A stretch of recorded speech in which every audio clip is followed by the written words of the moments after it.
Welcome to the Remnant by Reclaim 611. I am Paula. And I'm Carrie. And we are back together again for another segment. So good to have you with us again, Carrie. It just feels so good when you are across the table I from know. me. When we're alone, it's just lonely. I know, It's not right? the same. It's not the same. It's not the same. So we are happy to be back in the studio once again. And we have some very, very special guests today.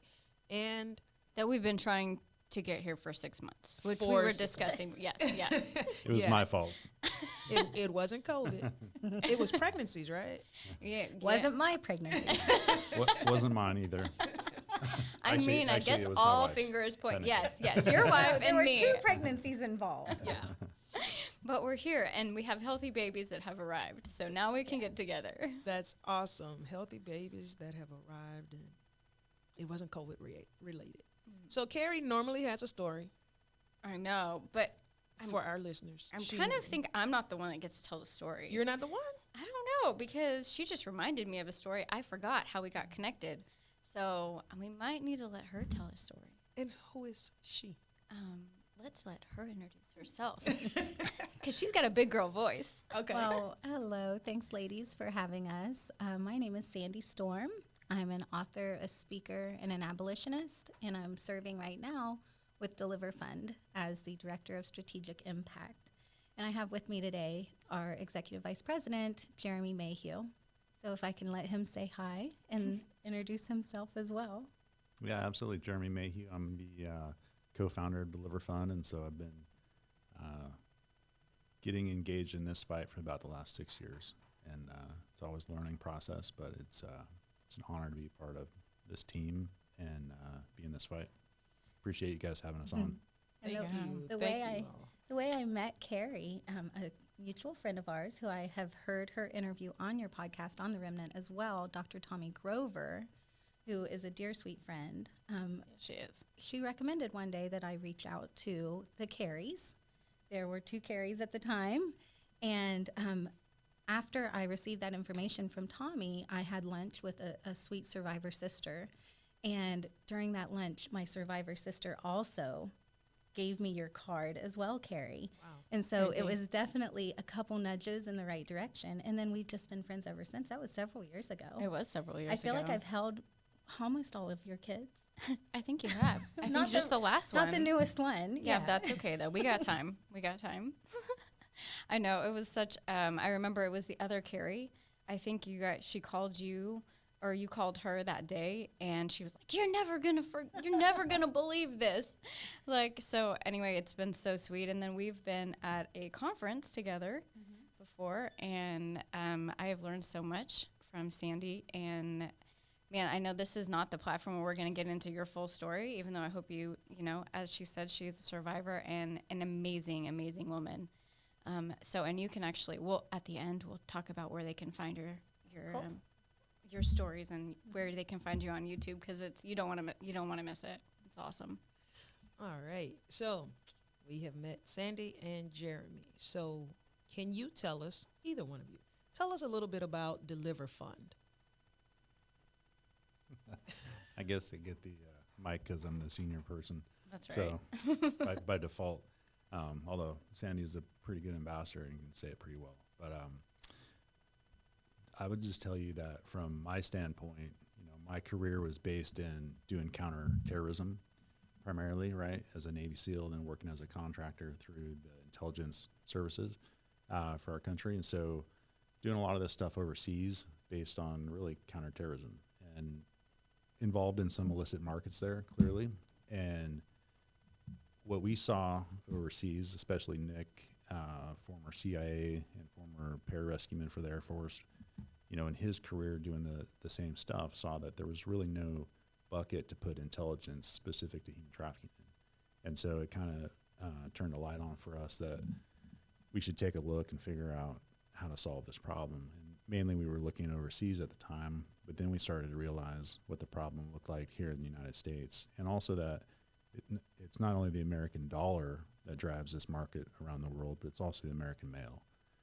And so if you really want to fight that around the world, you need to fight it here specifically and put some resources behind it. And so in talking to law enforcement, we really figured out that they have a huge gap in not only how they collect intelligence, but also just the tools and the capabilities of one training. There's just, we realize that very quickly the money that is spent with your tax dollars, it goes for guns, drugs, and terrorism, and national security type of things.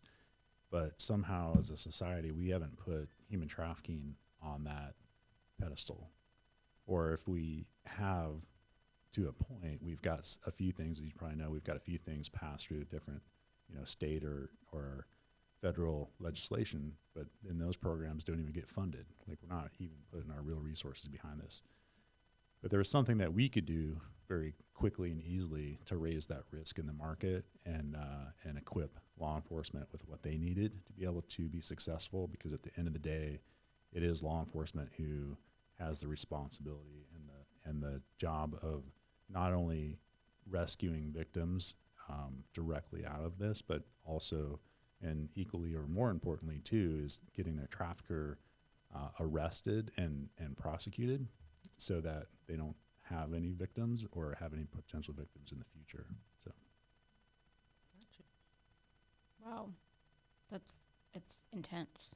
Like, Did you guys. Did I just drop a bomb Yeah, on this table? I don't know. we got quiet. Like, You guys were talking girl talk, all fun and laughing, and you let me talk, and I just brought it down a notch. No, I'm this is sorry. what we need. Yeah, No, yeah. we're here to talk about the real realities. We can of, go back to talking about our kids. No. Yeah, it's more fun for all of us. Yeah.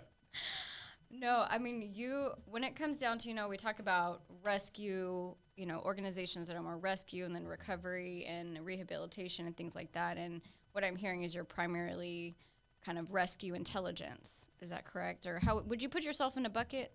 I both love and hate buckets. Right. I think it was so interesting when we first started, and people would come up to me like, well, I just really want to invest in the prevention side. And I was like, I kind of had my own blinders on. I'm like, well, you know what we really do is we go after the trafficker. That's what we do. And we go after that bad guy.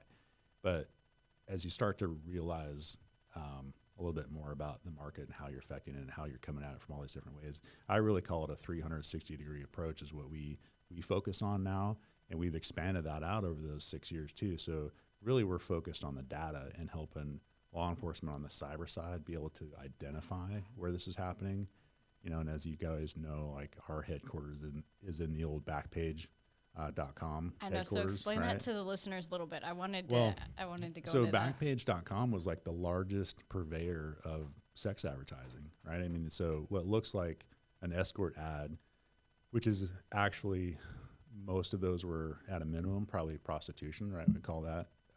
But a lot of those were human trafficking, and some of those were trafficking of minors. And so there was no age verification, no identity verification, and they were doing, hundreds of millions of dollars of business with people taking a $1 to $4 advertisement on there. And this was based here in Dallas, right? And so over the years, they started to make themselves a little bit more of a target, and 3 different states' attorney generals got involved, to include Texas, obviously, with General Paxton. The FBI got involved, Homeland Security was involved. So we were providing intelligence to all those different authorities, and so it was pretty cool to see them get taken down. And ultimately, believe it or not, money fraud was probably their bigger charge, because the government takes that more serious than human trafficking, unfortunately. But that's part of why they got taken down. And so they're still awaiting sentence. The owners of that are awaiting sentence, I believe, in August of this year, I think. Oh, wow. But that building obviously became vacant, and since we felt like we had a pretty significant part in helping that happen, we also wanted to do just the ultimate turn in darkness to light, and from that very space where previously they were selling kids for sex online, now we train law enforcement to go after the people that would do that kind of stuff. So It's so amazing. Whenever I do lectures, I always talk about Backpage and who's there now. yeah, So if you ever heard of Deliver Fund, they're fighting trafficking, and right where they were selling human beings online, and now they are recovering. And I just, for the audience, we did sanitize the place. Right? they remodeled it, and it's all new carpet, new windows, or new blinds on the windows and everything. So it's a really great spot. And we didn't take the entirety of what they had there. I mean, it was a big business, but we took a portion of one floor, and that's our national headquarters. And so that is where we usually bring law enforcement in to do the in-person training, which is pretty cool. So.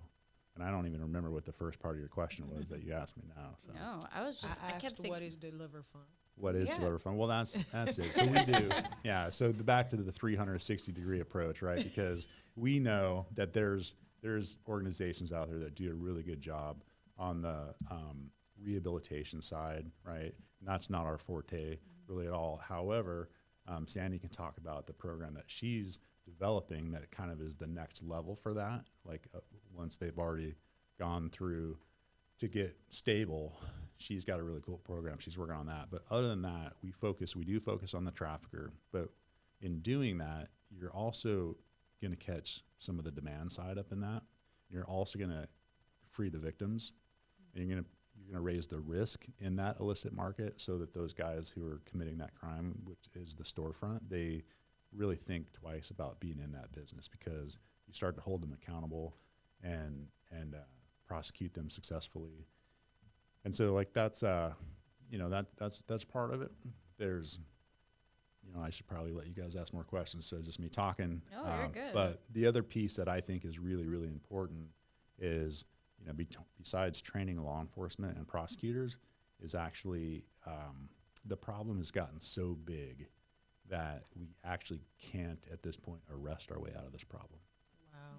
And so we're actively going down other roads to not allow human traffickers to use everything from an Uber or a Lyft or get a plane ticket, rent a hotel room. So we're using our intelligence and our data to be able to identify human trafficking activity within all those different industries and give those businesses a real market-driven reason to not allow these people to use their industries. So That's amazing. mm-hmm. And so needed. It is needed. It's needed for a lot of reasons. When we work with law enforcement to arrest a trafficker, that case is going to be built on data. If they're working with Deliver Fund, they're going to have an open and shut case. Either you sent the text to this victim, sent them to this location, the money was transferred to your phone, to your account, or you didn't. These are your phone numbers listed in your name. And on the stand, it's very difficult for a trafficker to defend themselves against the data. Mm-hmm. So the data-driven cases can help prevent a victim being re-victimized by having to tell their story on the stand. It can help the victims to feel that they truly are free because they're traffickers in prison. I've been trafficked by more people than I can count. Nobody was held accountable for what happened to me. So there are still traffickers out there that could decide that they want to make my life difficult today because they were never held accountable. And the survivors that I've worked with who have had that vengeance, who have seen justice in their cases, they have a little easier pathway to freedom because they have a little more room to breathe. And then as we're helping to complicate life for traffickers, we are making it an undesirable business move for them. So they're criminals, right? Traffickers are criminals. We're not going to sugarcoat it. Right. They are people that will commit crimes. And if we can drive them to another criminal avenue where law enforcement's properly trained to hunt them and arrest them and hold them accountable for those crimes, like, would you rather have your daughter stolen or your car stolen? You think it's easier for a cop to find a stolen car than it is to find your stolen daughter? And especially if your daughter has been stolen by somebody that has convinced her that she wanted to leave with them. So this, just making life difficult for them so it's not a desirable business move, I think is a really great way to combat the issue of trafficking. And the brilliant minds that I get to work with every day. I mean, Jeremy is absolutely brilliant. Nick, the co-founder and CEO, he is former CIA, former pararescue with the Air Force, and this is the team that I work with, Navy SEALs, NSA, FBI, really high-level people that understand how justice works through the court system. They understand how justice works. And we're able to offer training to law enforcement that is outside of anything that they would be able to have through their department. This is a higher level training, everything from not just using the technology tools that we've built, not just in how to build those cases, but we even do tactical training. We do role playing with them as survivors, helping the law enforcement agents to practice how they're going to talk to a victim on an operation. And then we can offer them that support on the live operations as well. So there's a lot of different ways that we're affecting this fight, and that we're delivering action is one of our hashtags. And then what I'm most excited about, though, is I just like to come to work every day in a place where we're building our kingdom in the skulls of our enemies, and we're crushing evil every day. I love it. Crushing Crushing evil, evil bringing every day. light into darkness. I have a question. So how does law enforcement receive your training? Do they have to say, hey, I want to sign up for this training, or do you all go out and recruit and say, these are the services that we offer? How does that happen? When we started, we actually worked quite a bit with Houston, and I had to go in there, and these guys had already developed their task force, and some people made some introductions, and so I went and talked to the sergeant that was running it, and I said, hey, we're going to run this training class. Actually, how it initially started is we did an operation around the Super Bowl there, and we had some introductions with like the Homeland Security guy, the FBI guy, and the HPD guy, and we're like, okay, we're going to be doing this. We're going to send you a bunch of information, and then we did. We produced 43 intelligence reports on trafficking within like less than 2 weeks, and with just our small team there that we had. And it went to law enforcement, and it sat on a pile somewhere, and they didn't really have the bandwidth, one, to deal with it, and two, to really understand how that intelligence was collected and the accuracy of it, right? And so it just went in their tip pile, basically, even though we had tried to make those pre-arrangements. And so we realized very quickly, like, we need to have a training so that these guys know, one, how to collect their own intelligence, and then two, if we pass them something, the validity of it and accuracy of it, so that they have something they can action on quickly. And so, for law enforcement, we can't just give them a case and then they just go action. They have to turn that into evidence. It's intelligence, if it's actionable, but they have to be able to. The term is actually parallel construct. Law enforcement has to be able to parallel construct that case so that they can go, so it's basically evidence, so they can get a warrant, so they can go make an arrest. And so the really cool thing about the training that we do is it went from like where law enforcement was taken, like the really good law enforcement guys were taking minimum 3 weeks to build a good human trafficking case, if they even knew the starting point of where to start on pulling some threads, right? Because a lot of this is happening online, and they don't necessarily have the tools to find that starting point. And so from 3 weeks in this class, we take it down to where just in a matter of hours, they're able to like build that case. And to that point, we actually have had this happen a bunch of times, but we were running a class, one of the first classes, and a guy from the sheriff's department in Santa Barbara had come to the class, and we were teaching them how to use these tools in the first couple of days. He goes, hey, I built this case. We're like, yeah, well, you know what you do next, right? So he goes to his hotel room that night, files a warrant. The sheriff's department arrests the guy the next day in Santa Barbara, and it turns out the girl had just turned 18. So because they had all of the data from him advertising her over the past year, it was an easy human trafficking case versus like having to go through is like, was she doing this by choice, or, like all the other questions that you have to ask once they're not a minor. So both the sheriff and him were just like, this is amazing. Like, we were able to do this in just like literally hours. Plus we knew all the answers to the questions before we asked the questions, right? So that's really important. And then once you've got a few guys like that, it's all of a sudden like wildfire, right? And so when we first started, like with the guys in Houston, it was like, hey, will you come to this first class? And they said, I mean, it's cool that you were Navy SEAL and worked for, you know, these other places, but like, how does that really relate to being a cop? And I was like, that's a good point. I go, let me just send you the curriculum of what we're going to provide. And so it was like the first class we did. I'm like, here's the curriculum. You know, they're like, that looks really cool, and it actually looks like it's something that we don't have. So I said, well, good. Send me your top 2 guys. Actually, send me your guy that leads your department, and then send me your top officer. And he did.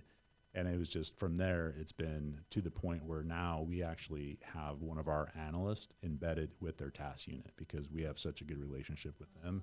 And they were putting every class that we'd run, they'd try and put guys through if they could get them in. And so as soon as they see the impact of that, they go from being skeptical as cops are to being like, you know, how can we get this? And now through COVID, instead of bringing them all into the classroom and doing 25 at a time, maybe we have classes where we're doing, you know, hundreds at a time.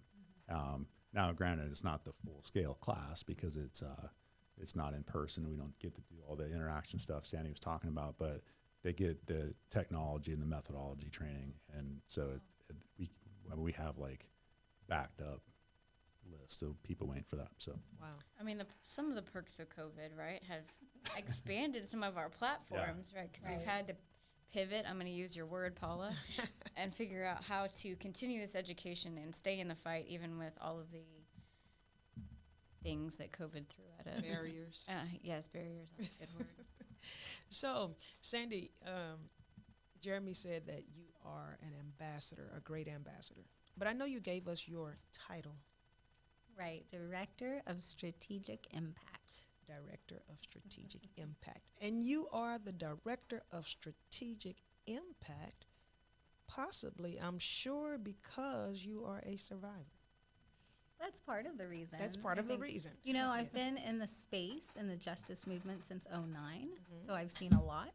I know a lot of the players. I know a lot of the landscape, and I have a big Rolodex of contacts.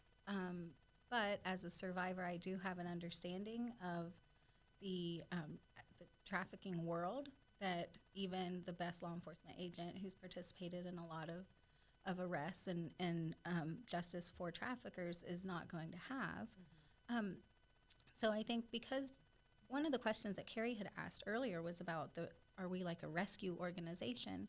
And we really aren't. I don't think that there's a category we could be put in except for the one that we've made for ourselves, which is counter human trafficking. And when we're working with specialists that are elite professionals in counterterrorism, and they're using the same methodology to counter human trafficking, to build a case before the trafficking even happens, in some cases, to prevent it from happening.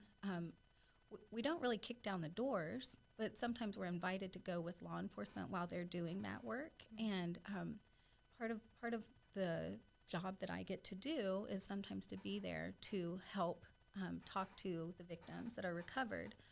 So that's a great opportunity to use the experience that I have being trafficked to make a heart connection with a victim in the field and help to build a bridge to safety where she can trust law enforcement, and the law enforcement agent is has an easier opportunity for rapport with her. But I'm also building the Thrivers department within our organization. And with the Thrivers department, there are other survivors that want to use that same inside information like I do to inform investigations and dismantle human trafficking networks. But we can also offer training for service providers because we have experience working with different service providers, and we've seen what works and we've seen what doesn't work.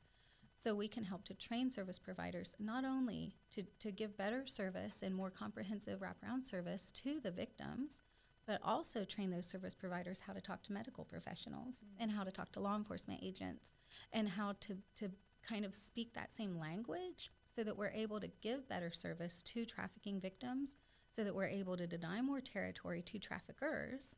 And we're able to, I have a vision, I'm an abolitionist because I believe that we will end human trafficking in our time. We will see an end to it. That's why I get up out of bed every day. That's why I come to work every day, especially in the former Backpage offices. And I'm excited at the thought of a society that no longer puts a price tag on human beings, where human beings, our daughters and sons, are not being sold as commodities any longer, or traded or rented as body parts, but the true value of their humanity is realized. And I believe that world is possible. It's a big job, and it's not necessarily my job to do. I think it's a God-sized task, but I'm excited to be a part of it every day. And so as I'm building the Thrivers department, we're giving opportunities to survivors to grow as professionals, and to we see them as emerging leaders that we can help to elevate them professionally by partnering with them and equipping them. And just as myself going through the program, I'm the first, I guess I'm the first one, right?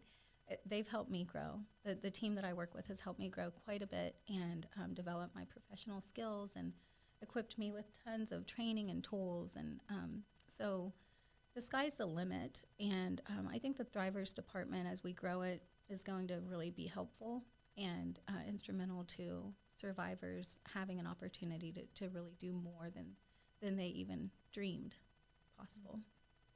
Your passion and your declarations make me smile. Yeah. I mean, just the passion, the driven, like that we will end human trafficking, and that's why we wake up. That's why we do this. That's why we continue this work, is because you have to have hope that that's what we're doing, and that's belief that that's what we're doing. And we serve a God that's big enough for the impossible. And some days it probably feels impossible, but I love everything you said. And I don't know if this is an appropriate question, so you can just let me know. But I kind of want to get an idea in my head, just kind of wrapping around maybe the listeners too, is how many cases, maybe approximately, are you running per day, or are you collecting enough evidence to be actionable? Like, how frequent is that? It kind of ebbs and flows a little bit. So when we first started the first year, I think we really only maybe did like 4 or 5 operations, just because like it was me trying to raise money and Nick was trying to do the operations. Right, yeah. Two-man job. And then now here we are 6 years later, and it's pretty amazing, because like literally in January, February, we did a massive thing around the Super Bowl. We provided, again, more than 50 intelligence reports towards that. And I know there was a bunch of arrests that came out of that, and victims that were rescued. And almost simultaneously, we were doing an operation in California with was it Operation Reclaim and Rebuild. And then within a couple days after that, we were doing something in Missouri. So we still have a pretty limited team, but so we were overworked on that. But almost 3 operations that were going on at the same time within just a couple week period, of which hundreds of cases were spun out of. So I think like that's on like that maxed us out. So we're kind of in this ebb and flow again, where we do that and then we focus on like running a training class, and then we do some of the other things. So eventually we'll just be at that point where that kind of tempo is just going nonstop all across the map. And at the same time, we have a fully built out training department that's training and equipping and doing all the other things. At the same time, Sandy's focused on her Thrivers department, just doing what they do. So we're still so young in the in kind of the size and scope of what we do. I mean, I think we're working in more than 100 law enforcement departments or agencies now, which is pretty cool. Awesome. So we have those relationships, and but like Sandy says, the vision of where we're going is much bigger than that. So we're excited to watch it grow, and we're kind of hitting that, what Nick would always call that hockey stick, where it all of a sudden starts to go up and things become exponential. We're really at that point right now, and a lot of it is just like any organization that's a nonprofit. It's driven off of the fuel that comes in from the finances. So I mean, we're starting to see more success as we've had more success, and so it's just an exciting time to see, especially having been around from the beginning. And it's the stories I could tell you, right, as of founding something like this, and it just starts from zero, and eventually you're seeing that real success. So it's so neat. It's awesome. And I think to add to what Jeremy said, as far as numbers are concerned, we have a 100% effectiveness rate. Every case that we've partnered with law enforcement, Conviction rate. conviction rate, sorry about that. So that means that there's triple digits now, well into the triple digits of cases that we were helping assist law enforcement. Now that trafficker is behind bars, whether they plea bargained because they couldn't fight the evidence or they were taken before a jury and found guilty, they are in prison now. So that's very satisfying to know that we are effective and that we have that effectiveness rate. So and then as we're building these cases and as we are gathering this intelligence, we have the ITAC as well, and that's game-changing technology as well. So we're building a database of all human trafficking information and intelligence in the United States. It has international capabilities. So wow, to put a number behind how many cases we might be building, well, maybe the information we're collecting today is going to be in a case tomorrow. So we have a huge database, and it's human curated. So it's the deepest data pool related to human trafficking, human curated, human validated data available. And once law enforcement is able to tap into that, it can help to enhance their cases as well. There's no question the cases will go up as the training is, out there, which is what needs to be the focus, right? Right. Like both are focused, but we can't keep the job sustainable and keep getting the bad guys, because we're going to call them bad guys, unless they're equipped to do it. And I mean, as a educational nonprofit, we definitely understand just the value of that, because if you don't know how to do it and you don't know how to do it right, you'll screw it up. And you have the ability to possibly make a situation worse or not as safe. So that's really awesome. I appreciate both of your responses on that. Sandy, I know you get excited or feel a certain level of, I can't even think of the word. There's a reward with the work that you do, especially with getting the bad guys and rescuing, victims or whatever. Can you describe or possibly, maybe, and this may be an appropriate question or not, but one of your most memorable experience with a particular case or something like that? Before I came to work with Deliver Fund, some of the work I would do in outreach, I was able to go into strip clubs and brothels and go out onto the streets and really at that time, because I wasn't waving the Deliver Fund flag, I was out there, with a different leadership, I guess. I was calling myself a minister. I would just go and pray with the girls, give them an opportunity to talk to somebody who might be familiar with their experiences, and then I could offer to pray for them. And I could also be watching the situation and then turn in any information that I would get to a law enforcement agent that I had formed a relationship with.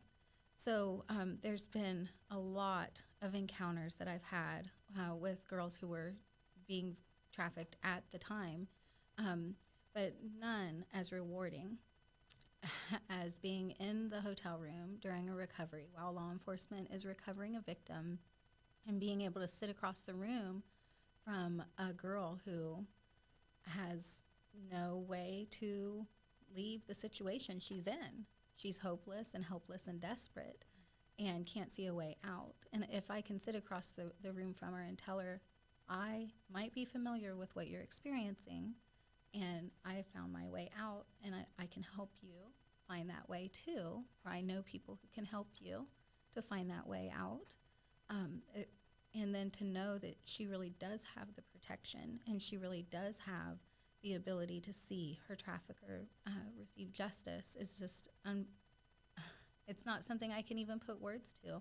The feeling is overwhelming. And I wish I could do it every day, but it's not physically possible.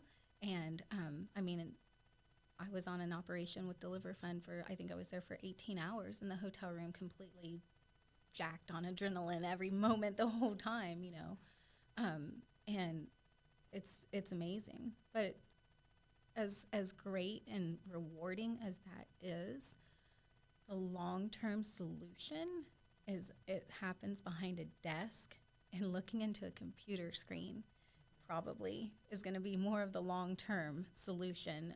And the relationships that I'm building with other survivors who maybe they did have that encounter as a victim in a hotel room, and now they're able to say, I have a healthy life, I'm on a pathway to success, I'm just trying to reach my goals, I want to grow, I want opportunities that are just out of my reach. Do you have maybe just a platform I can stand on? Can you coach me in the right direction and help me reach that goal that I'm stretching for? That's equally as rewarding as well. Wow, thank you. I know, that's awesome. I bet you're just on adrenaline. I can only imagine. All day, every day. We I'm just also thinking drink about, a like- lot of coffee at my office, a Hey, lot. yeah, that's okay. Over here too. I know. Love some coffee. Coffee is always great. Coffee is life. Yeah. Exactly. I could feel your passion as you talk about this. And I think it's so important with any organization that is focused on human trafficking to definitely have someone who is familiar with it, but healthy enough to be able to communicate and work through those difficult situations with those survivors. Because to be able to look across the room, like you said, and give that person hope because you've been there. To be able to look across the room and them possibly looking at you as possibly a mirror or a reflection of what they could be if they just make that step. Yeah, and sometimes the motivation might be that they could reach the level that I've gotten to, or, a lot of times when I share my story, if I ever really peel back the details of my story, a lot of people's reaction is to compare their trauma that they've received. Oh, well, I heard your story and it was really sad and it really broke my heart. And I was also abused as a child, but it just wasn't as bad as what you went through. Or I was raped once, but I wasn't raped as many times as you were. So I would never imagine to know what you've been through. And I don't know if that's really, I think it's just a common response, but I don't know if it's the healthiest way to communicate with the victim of crime. I think that empathy is maybe a little better angle at it to say, I can't imagine what you've went through, but I've been through some hard things too. And you don't have to share your trauma with that person. I mean, just because I've been through trauma and I'm able to talk about it from a microphone or a stage doesn't mean I'm able to hear about your trauma. So if I get off the stage from sharing at an event with Deliver Fund, for example, and people want to come buy books from me at my book table, and then they want to tell me about the trauma that they've experienced. Well, I just went through a very traumatic experience myself, being on the stage and being transparent. And I don't have a bucket to put your trauma in. I'm not a counselor. I'm not a therapist. And I don't have those coping skills. So I know that you're going to be talking, your audience that listens to your podcast are a lot of service providers and a lot of medical professionals. And I kind of want to leave that for them to consider and ponder, because part of our job when we're working with survivors is to protect them from further trauma. And I know you have survivors on your show too, and they're being very vulnerable when they're sharing their stories. Absolutely. And when they're in the studio, they might even be laughing and joking and smiling with you, but then the next day or the next weekend or the next week, they might have a triggering event because of how open that they were communicating. So I think it's always important that we keep that in mind when we're dealing with victims of crime, especially violent crimes and sexual crimes like trafficking. But it's also very rewarding to be able to build the department with the culture of excellence that our team has, and to be able to build a safe place with people from different races, with people of different genders, and professionals who are respectful and honoring. That's also rewarding. And in all of my years in the movement, in the justice movement, it's been very rare, I would say, to find a place that's as safe as Deliver Fund or Reclaim 611. Well, coming from you who has experienced trafficking, and to be in an organization where you feel that safety says a lot. And I think that's really awesome. And I think it says so much about Deliver Fund that you have your survivor informed. You know, I think a lot of Every day, whether they like it or not. She keeps us informed. That's no doubt. And hey, why wouldn't I feel safe? I have a Navy SEAL know. that is literally watching over me every day. So I keep thinking every time we keep talking, I'm like, I just don't want to forget to thank you for your service, though, Jeremy, and your team. I mean, the fact that you guys are an elite group of people, and that this is what you've chosen to do, and I just want to thank you for that because it's amazing, and you deserve a lot of challenge coins. Yes. Yes. Paula, what else you got, girl? Do I have anything else? I don't know. You looked kind of like you were pondering, so I didn't know. If No, you I had was another- still pondering what she said, Yeah. and especially the message to service providers. That's Yeah. that kind of stuck. Mm-hmm. Like, and definitely when you said that when a person shares their trauma, it's not okay for you to come and say, oh, well, I experienced this. May not be as bad as yours, but, you know, with empathy, you allow that person to experience what they experience as uncomfortable as it makes you. Because part of having empathy is allowing yourself to be uncomfortable with what you hear, but being present enough to just be there. So it may be uncomfortable for me to hear you say, this is what happened to me, this is what happened to me. It is not my responsibility for me to say, yeah, and this happened to me too. No, I'm to sit there and be there, be present, and as uncomfortable as I may be, just be there. Well, if you heard somebody tell you they had cancer, you wouldn't say, "Oh, well, that's a horrible thing. I can't imagine what you've been through." Now, I've had the flu, and that was bad. I was sick. Oh, I couldn't hardly get out of bed. But your cancer, I just can't compare. And I think that we're breaking barriers just by having this conversation, right? I mean, we're giving people a new way to look at something, a new lens to look through. And I just want to be healthy. I just want to have a healthy life. I want to be able to go to work, do my job, do it well, have healthy relationships, and leave something good in this world, and hopefully inspire other people and educate them, empower them with some tools so that they can change the society around us that is producing products from people. I mean, there are children being sold for sex on the streets of the city that we are taping this podcast in, and probably every city it's being heard in. That's an issue. If we're going to be really on the front lines of that battle and fighting that battle, we have to have a healthy life.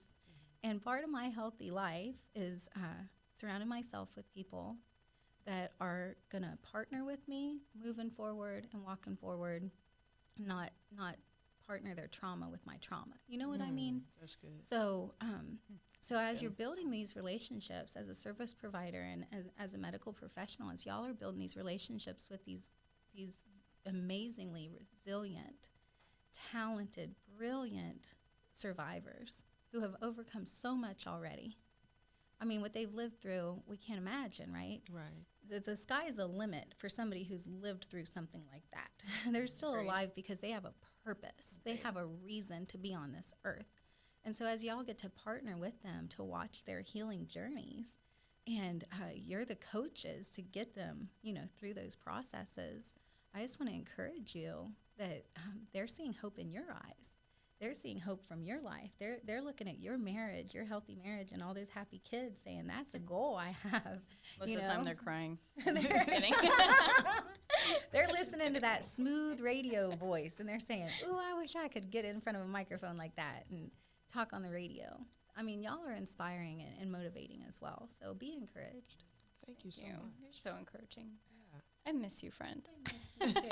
We need to talk I more. got a baby to hold. I That's think. right. That's right. That's right. Well, we thank you guys for coming on and sharing the information with us. And I'm going to say something off the air, not on the air. I'm going to say something off the air. But we thank you all for joining us. And can you let the listeners know how they can find out more information about Deliver Fund? Yeah, we're on all the social media stuff. I think that between LinkedIn and Instagram are probably our two biggest things that we push stuff out on. And one of our employees, Kara, we call her Kara the Huntress. So she's has an Instagram called Kara the Huntress. And there's a lot of really good material that she puts out. I know there's like some 30-minute segments of what human trafficking is, what it's not, like how to inform parents, what to be careful of, and all that stuff. So I really recommend that as well. And then Is that Kara with a C or with a K? with a K. Okay. Hunting with the Huntress. And then Okay. we're at deliverfund.org. We have other websites for our law enforcement partners and our commercial partners, but what we want to get to your listeners is DeliverFund. It's all one word, .org. Got it. Thank you. Thank you again so much for taking out the time, and thank you for your service and what you have done for us. Carrie, can you let the listeners know how they can contact us? Yes, you can email us at support@reclaim611.org, or you can check out our website at www.reclaim611.org. All right, guys, and until next time, don't forget to step into the fight. Bye-bye. Bye. We had a whole .org.com thing on the last. We interviewed somebody from, and I was like, yeah. Anyway, yeah, I screwed it up. My chair was getting on my nerves. I was like, oh. I wasn't. Was it your chair? Was your I thought it chair? was There's mine. always one chair in here, and chair. you always, yeah. It was, Yeah, the it squeaky was- Yeah, it the was squeaky like, chair. oh. Yeah. All my ears are popping now from this. So now I know, yeah. I Well, have thank something I y'all wanted so to much. say.